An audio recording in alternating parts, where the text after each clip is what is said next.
Assalamualaikum warahmatullahi wabarakatuh. Halo semuanya, kembali lagi dengan saya Siti Rahmawati. Nah, kali ini kita sedang berada di alun-alun Lasem. Lasem merupakan salah satu kecamatan di Kabupaten Rembang yang memiliki banyak sekali budaya. Salah satunya adalah batik Lasem. Mari kita mengenal lebih banyak dan lebih lengkap mengenai batik Lasem. So, stay tune! Assalamualaikum warahmatullahi wabarakatuh. Waalaikumsalam. Kali ini bertemu lagi dengan saya, Siti Rahmawati, yang biasa dipanggil Rahma, dari Universitas Negeri Semarang, akan mewawancarai narasumber kita, yaitu Bapak Rahman. Nah, untuk pertama-tama adalah sesi perkenalan terlebih dahulu. Baik Pak, saya izin memperkenalkan diri. Nama saya Siti Rahmawati, biasa dipanggil Rahma, dari Universitas Negeri Semarang. Kemudian Bapak Nama Muhammad Nur Rahman. Saya pengusaha batik tulis Lasem.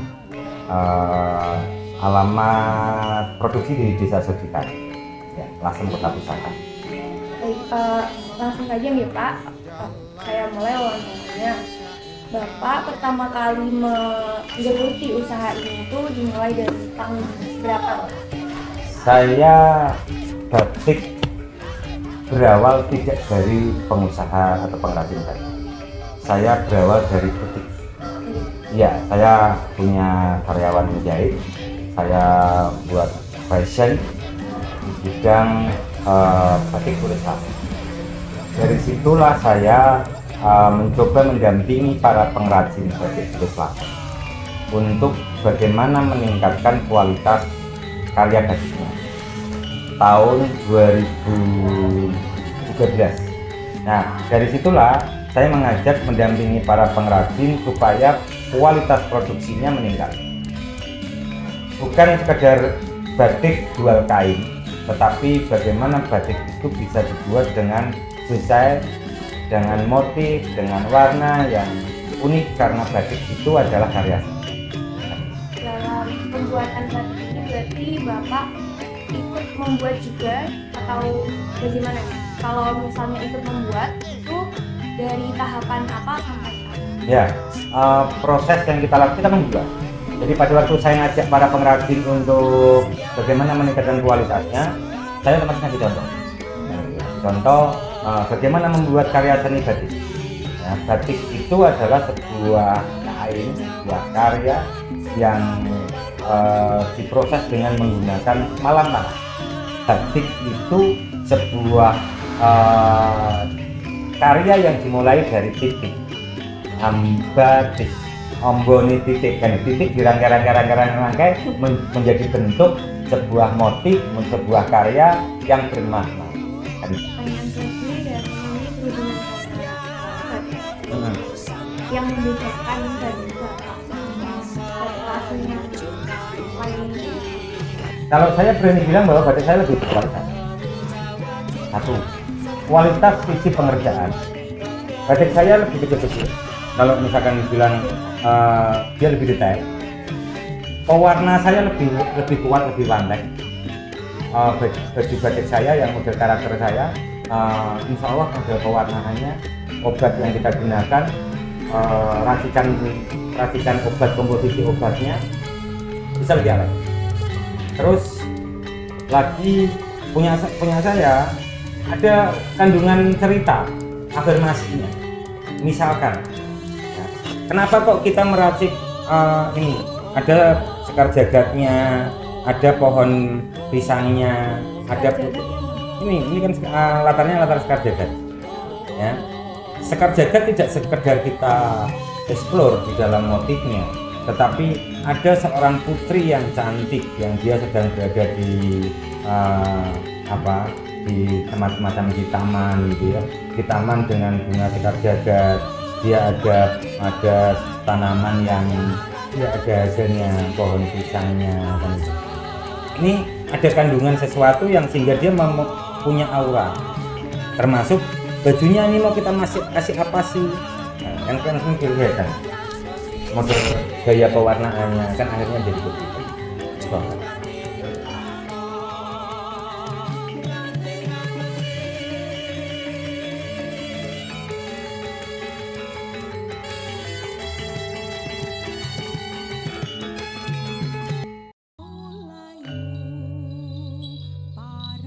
begitu. Salah satu contoh adalah ini bahwa dimulainya dari mana membuat batik. Dimulainya dari mana? Nah, dimulainya dari saya pengen membuat apa sih idenya. Oh, saya pengen membuat shawl. Ya, saya pengen membuat shawl. Saya pengen membuat sarung. Saya pengen membuat baju. Temanya dimulai dari sana dulu. Oh, saya pengen membuat shawl. Judul ceritanya apa? Motif yang saya mau rakit di sini apa? Nah, akhirnya dia membuat masternya sampai ukuran.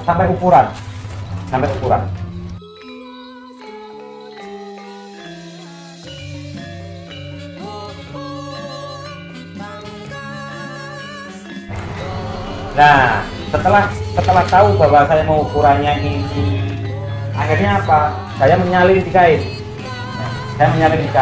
Misalkan seperti ini. Nah. Jadi akhirnya dipindah dari kertas ke kain, disalin kertas tadi seperti apa ke sini. Nah, setelah ini nanti penyalinnya selesai, ada tahap selanjutnya namanya. Jadi kalau ini membuat master design, ini namanya menyalin atau menjiplak, ya, nanti pakai meja kaca ini, menjiplaknya supaya nanti kalau memproduksi sama, walaupun dia karya tangan, hasilnya sama.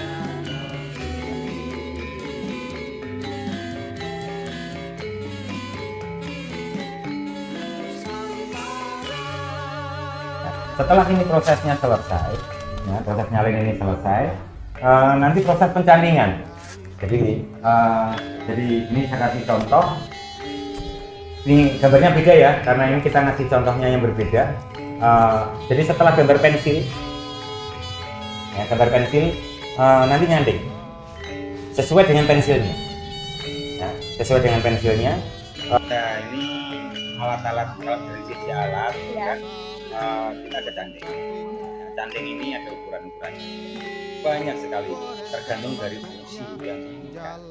Mau canding 0, 1, 1,5, 2, 3 dan sebagainya. Mau candingnya ini atau tutupnya ini mau 1, mau 2, mau 3, mau 4, 5, 6, boleh banyak.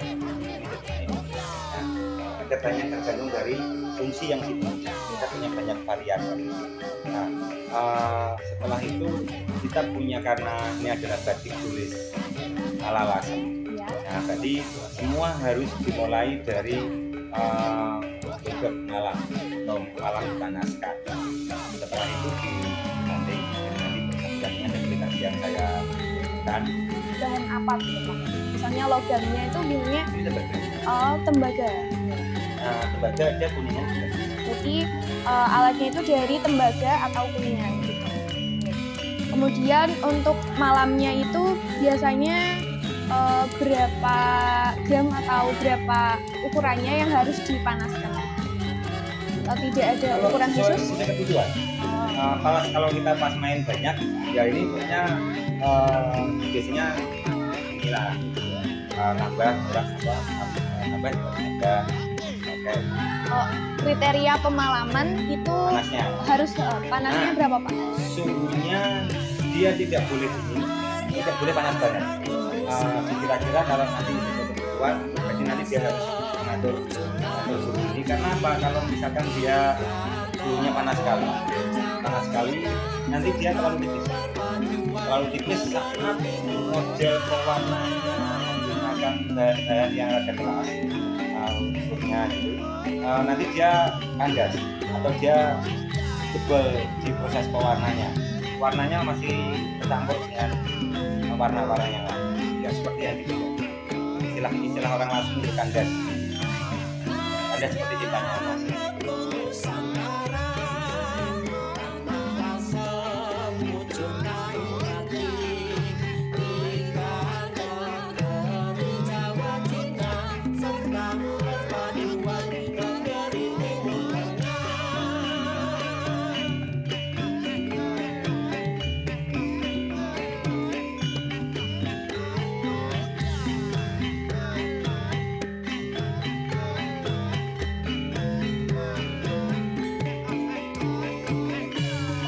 Oke, berarti setelah dicanting, nanti kain batiknya itu akan ditaruh Taruh di di gawangan-gawangan. gawangan. Ya ini namanya gawangan. Ada ukuran khususnya nggak Pak buat gawangannya? Gawangan kita punya dua varian, dua ukuran yang dia tinggi sama pendek. Itu kan ada dua varian. Nah itu biasanya kadang orangnya tinggi berarti dia harus tinggi, orangnya pendek dia harus pendek, disesuaikan. Nah, ini kan ada cuma 3 varian. Itu karena orangnya kadang kan nggak mau, ini ketinggian. Nah, kadang kita buatkan dua ukuran atas sama bawah, bisa atas bisa bawah.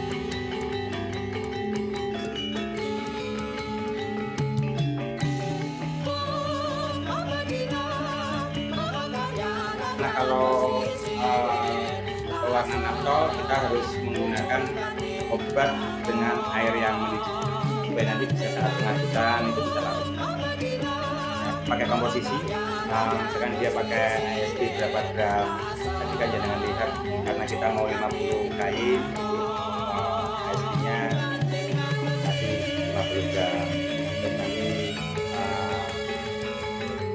esnya berapa, semua kita masukkan dalam semua. Terus kalau bedanya kalau dia pakai naftol, ini harus ada causticnya. Ya, ini nah ini enggak ada. Ini kalau kita langsung campur dulu, kita biarkan beberapa hari, obatnya bisa mati. Kita matikan karena ini sudah kita anggap mendidih.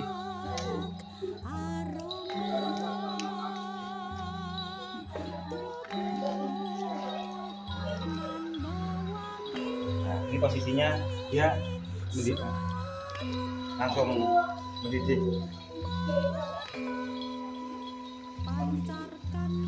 Sampai rata. Berarti setiap warna itu ada komposisinya dan dicampur sama yang tadi Ya. namanya? Caustic. Oh iya. Nah, pencampurannya dia mau pakai caustic, dia mau pakai KCl, tergantung dari bahan obat yang digunakan.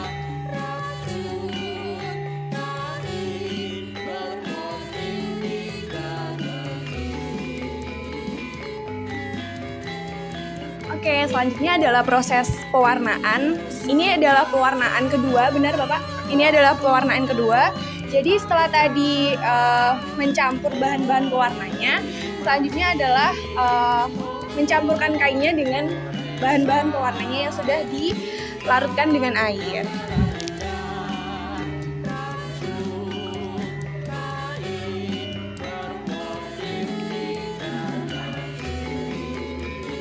Itu kenapa harus pakai bantuan? Memberat. Iya. Memberat biar rata.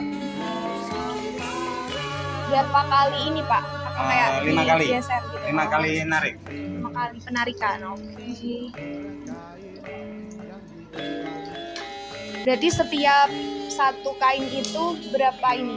Satu. Oh, Satu karena kita tadi berhitungnya 50. adalah 50 kali 2, berarti nanti dia ada 2 kali pemrosesan.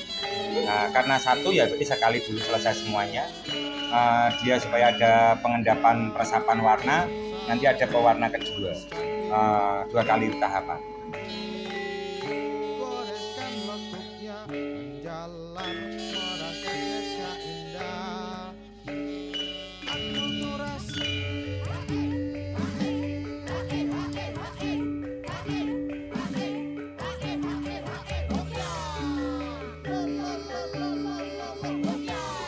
Oke, proses selanjutnya adalah pengucian warna dengan menggunakan garam naftol. Ini adalah prosesnya. Nanti akan terlihat perubahan warnanya dari kain yang semula diberikan pewarnaan kedua, nanti akan berubah menjadi hitam karena dilakukan pengucian warna dengan menggunakan garam naftol.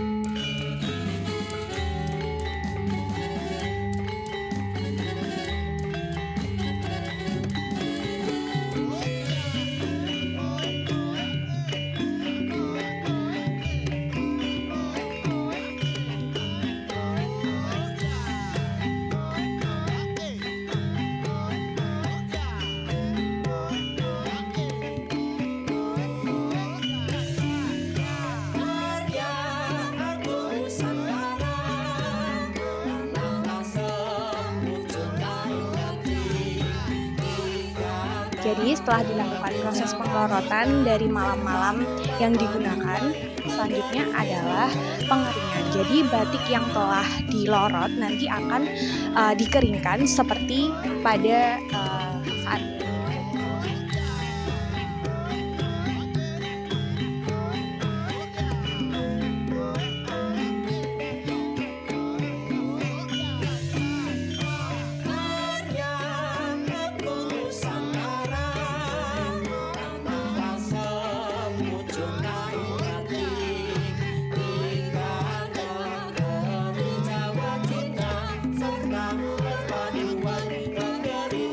Jadi teman-teman, tadi kan kalian sudah melihat bagaimana proses pembuatan batik asem yang dari awal mulai membuat pola dan juga sampai pada proses pengalingan dan juga batiknya sudah siap untuk dipakai.